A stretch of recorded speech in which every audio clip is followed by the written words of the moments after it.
Hello friends, welcome to our YouTube channel. आज के इस वीडियो के अंदर हम बात करने वाले हैं कुछ ऐसे म्यूचुअल फंड्स के बारे में जिसके बारे में आपका जानना बहुत ज़्यादा ज़रूरी है। अब ऐसा क्यों मैं कह रहा हूँ, एंड बहुत सारे लोग क्या करते हैं, किसी भी म्यूचुअल फंड में इन्वेस्ट करने से पहले आपको जो चीज़ें चेक करनी होती है आप नहीं करते हो, एंड कुछ वीडियोस को देखने के बाद उसमें इन्वेस्टमेंट कर देते हो, एंड जिसके बाद क्या होता है कि आपका पैसा जो है वो लॉस हो जाता है। अब वो कैसे, मैं वो आपको लाइव दिखाने भी वाला हूँ। लाइक आप देख सकते हो यहाँ पर मैंने एक म्यूचुअल फंड ओपन करके रखा हुआ है जिसका नाम है taurus large cap equity fund, and यहाँ पर इसकी NAV प्राइसिंग आपको अच्छी देखने को मिल जाती है 124 रुपये। फंड साइज आप देखोगे सिर्फ 36 करोड़ का है। एक्सपेंस रेशियो 2.54% का है, मतलब काफ़ी हाई एक्सपेंस रेशियो देखने को मिल जाता है। ऑल टाइम डाटा आप देखोगे 9.88% के रिटर्न यहाँ पर देखने को मिल जाते हैं। कैटेगरी एवरेज आप देखोगे 13% के रिटर्न है, मतलब जो रिटर्न भी देखने को मिल रहा है ना, ये काफ़ी ज़्यादा कम है, काफ़ी कम है, बहुत ज़्यादा। इसी के अलावा अगर आप इसमें SIP करते हो 1000 रुपये की 10 साल के लिए, तो इसमें आप 1,20,000 रुपये इन्वेस्ट करते हो। टोटल जो वैल्यू निकल कर आती है 10 साल के बाद वो 2,04,258 रुपये, मतलब बहुत ही कम रिटर्न यहाँ पर देखने को मिल जाते हैं। टैक्स की बात करते हैं तो अगर आप 1 साल के अंदर अंदर रिडीम करते हो तो 15% पड़ता है, अदरवाइज ये 10% हो जाता है। इसी के अलावा यहाँ पर आप होल्डिंग्स अपने आप चेकआउट कर सकते हो। HDFC बैंक लिमिटेड में 8% है, HCL टेक्नोलॉजीज में 6% है, स्टेट बैंक ऑफ इंडिया में 5.64% है। इसी के अलावा जब रिस्क रेशियो आप देखोगे तो यहाँ पर आपको सारे रेशियो काफ़ी ज़्यादा रिस्की नज़र आएंगे।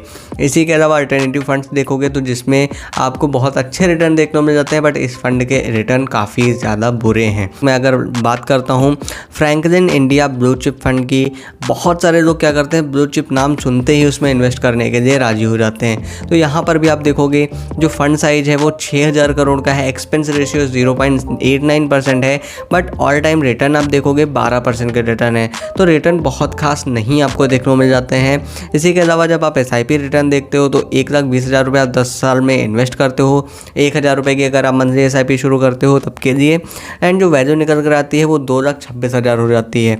तो यहाँ पर भी आपको बहुत अच्छे रिटर्न देखने को नहीं मिलते हैं। टैक्स हालांकि यहाँ पर भी सेम है, इन्वेस्टमेंट भी लगभग सेम देखने को मिल जाता है, आप यहाँ पर चेकआउट कर सकते हो। एंड रिस्क रेशियो की बात करते हैं तो स्टैंडर्ड एंड बीटा आपको दोनों ही सेम देखने को मिल जाते हैं। शार्प रेशियो, टेन्योर रेशियो आपको अच्छे परफॉर्मेंस करते हुए दिख जाते हैं, बट अल्टरनेटिव फंड्स इस फंड से काफ़ी अच्छे परफॉर्मेंस करते हुए दिख रहे हैं। इसी के अलावा मैं आपको एक और फंड बता देता हूँ, DSP टॉप 100 इक्विटी फंड। बहुत सारे लोग क्या सोचते हैं कि इक्विटी फंड काफ़ी ज़्यादा अच्छे रिटर्न देते हैं, बट यहाँ पर आपको देखने को मिल जाता है जो फंड साइज है वो 3,000 करोड़ का है। एक्सपेंस रेशियो 1.25% है, मतलब एक्सपेंस रेशियो भी काफ़ी हाई है। एंड ऑल टाइम डाटा आप देखोगे तो रिटर्न जो देखने को मिल रहा है वो 13% है, कैटेगरी एवरेज भी 13% है, बट रिटर्न आपको 15% से कम है, तो यहाँ पर मैं आपको इन्वेस्टमेंट करने की सलाह नहीं दूंगा। इसी के अलावा SIP आप देखोगे तो 1,20,000 आप 10 साल में इन्वेस्ट करते हो, 2,22,000 रुपये की वैल्यू निकल कर आती है। टैक्स की बात करते हैं तो सेम है, 15% 1 साल के अंदर रिडीम करने पर, 1 साल के बाद रिडीम करने पर 10% है। एंड होल्डिंग की बात करते हैं तो ICICI बैंक लिमिटेड में 9% है, HDFC बैंक लिमिटेड में 9% है, एक्सिस बैंक में 7% है, महिंद्रा एंड महिंद्रा लिमिटेड में 5% है। तो ये टॉप होल्डिंग्स देखने को मिल जाती हैं। इसी के अलावा लार्ज कैप इन्वेस्टमेंट 65% है, मिड कैप इन्वेस्टमेंट आप देखोगे 9% है, स्मॉल कैप इन्वेस्टमेंट 0.95% है।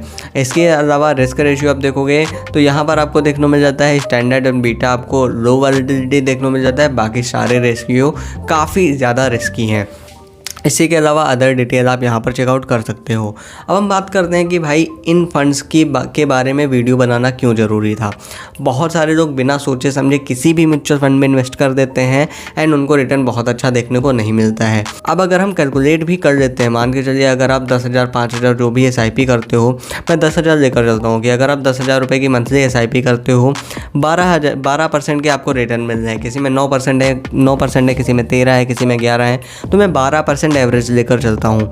यहाँ पर आपको क्या देखने को मिलता है कि आप 12 लाख रुपए इन्वेस्ट कर देते हो, बट आपको जो रिटर्न मिलता है वो 11 लाख का है, टोटल वैल्यू 23 लाख की हो जाती है।